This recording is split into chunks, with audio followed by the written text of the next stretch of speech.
Hey guys, welcome back to my channel. আমি সৃঞ্জনা তোমাদের সাথে BSc botany semester 1 unit 3 fungi চ্যাপ্টারের last topic economic importance of fungi in agriculture. এইটা কিন্তু আমি পড়াবো, আর এর রিলেটেড যা যা নোটস আমি কিন্তু আমার টেলিগ্রামে আপলোড করে দিয়েছি, তোমরা চাইলে সেখান থেকে দেখে নিতে পারো। আর যা যা চ্যাপ্টার হচ্ছে বা যা যা টপিক হচ্ছে আমি কিন্তু আমার ডেসক্রিপশন বক্সে লিংক দিয়ে দিচ্ছি, তার তোমরা চাইলে সেখান থেকে দেখে নিতে পারো। এবং তোমাদের কাছে খুব একটা ভালো সুযোগ চলে এসছে, @Srinjana08 এই টেলিগ্রাম চ্যানেলে মেসেজ করলে তোমরা আমার কাছে সরাসরি অ্যাডমিশনের সুযোগ পেয়ে যাবে। এবং যাদের কাছে টেলিগ্রাম নেই তারা ফেসবুক পেজ একাডেমিক অস্ত্র সার্চ করো, আমাকে মেসেজ করো এবং তোমাদের নিজেদের সিটটা তোমরা নিজেরাই বুক করে নাও। সো চলো বেশি দেরি না করে আজকের ভিডিওটা শুরু করা যাক। তো আজকে আমাদের টপিক হলো economic importance of fungi in agriculture, মানে কৃষিকার্যে আমাদের ইকোনমিক ইম্পর্টেন্ট কী পাবো ফাঞ্জাইয়ের তরফ থেকে সেইটা আমরা পড়বো। প্রথমে দেখো কি আছে, পেনিসিলিয়াম, অ্যাসপারজিলাস প্রভৃতি ছত্রাক মৃত্তিকার সেলুলোজ, হেমিসেলুলোজ, লিপিড প্রোটিন জাতীয় পদার্থকে বিশ্লিষ্ট করে মানে ব্রেকডাউন করে সরল জৈব যৌগে রূপান্তরিত করে, যেটা উদ্ভিদ সহজে গ্রহণ করতে পারে। হোয়াইট রড ছত্রাক লিগনিনকে বিশ্লিষ্ট করে এই ধরনের ছত্রাকেরা বিয়োজকের ভূমিকা পালন করে মৃত্তিকার উর্বরা শক্তি বাড়িয়ে দেয়। এবার আমি একটু শর্ট করে বলি তোমাদেরকে।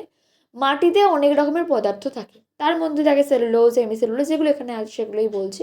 সেলুলোজ আছে, হেমিসেলুলোজ আছে, লিপিড আছে, প্রোটিন আছে। তো এই ছত্রাকেরা বা ফাঞ্জাইরা কী করে, সেগুলোর ব্রেকডাউন ঘটায়।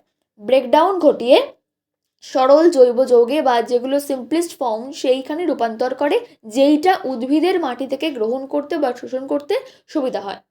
সেই জন্য মাটির উর্বরা শক্তি বাড়ে, আর এই জন্যে এরা বিয়োজকের ভূমিকা পালন করে। ইএনভিএসে পড়বে বিয়োজক কাকে বলে, ঠিক আছে, ইএনভিএসে আছে বিয়োজক কাকে বলে, ঠিক আছে। এই বিয়োজকের ভূমিকা পালন করে। কেন পালন করে? কারণ তারা এই যে সরল জৈব যৌগে রূপান্তরিত করছে এই সেলুলোজ হেমিসেলুলোজগুলোকে, সেই জন্য উদ্ভিদের উর্বরা শক্তি হচ্ছে, বৃদ্ধি বাড়ছে, ফলনে ভালো হচ্ছে, সেই জন্য এরা বিয়োজকের ভূমিকা পালন করছে। সেকেন্ড হচ্ছে জিব্বারেলা ফুজিকরি। এটা হচ্ছে একটা উদ্ভিদের বৃদ্ধি বিষয়ক হরমোন। এই জিব্বারেলা ফুজিকরি ছত্রাক থেকে জিব্বেরেলিন নামক যে হরমোনটা বেরোয় সেটা উদ্ভিদের বৃদ্ধি সহায়ক হরমোন, ঠিক আছে।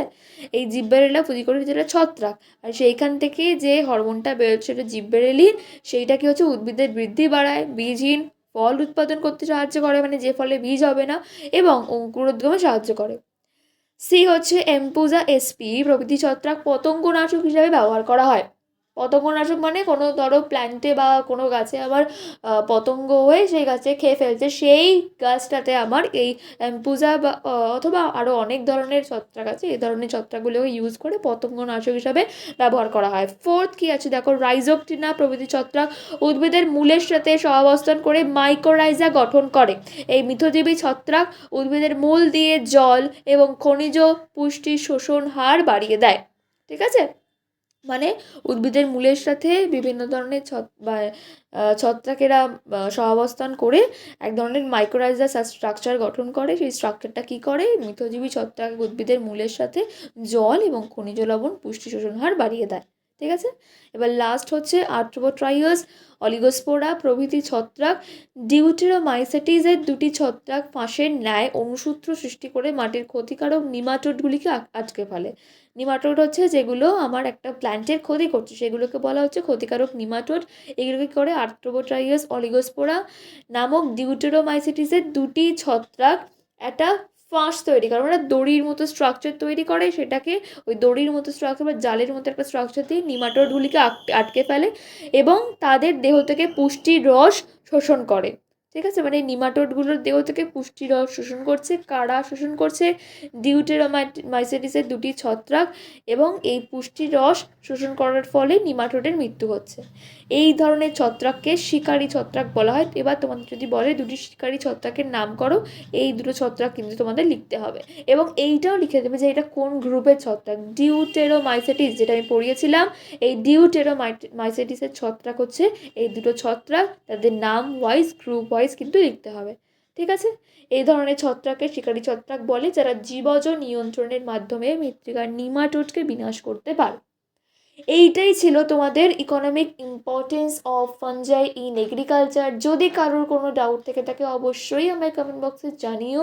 আপাতত বাই, পরের ভিডিওতে আবার দেখা হচ্ছে।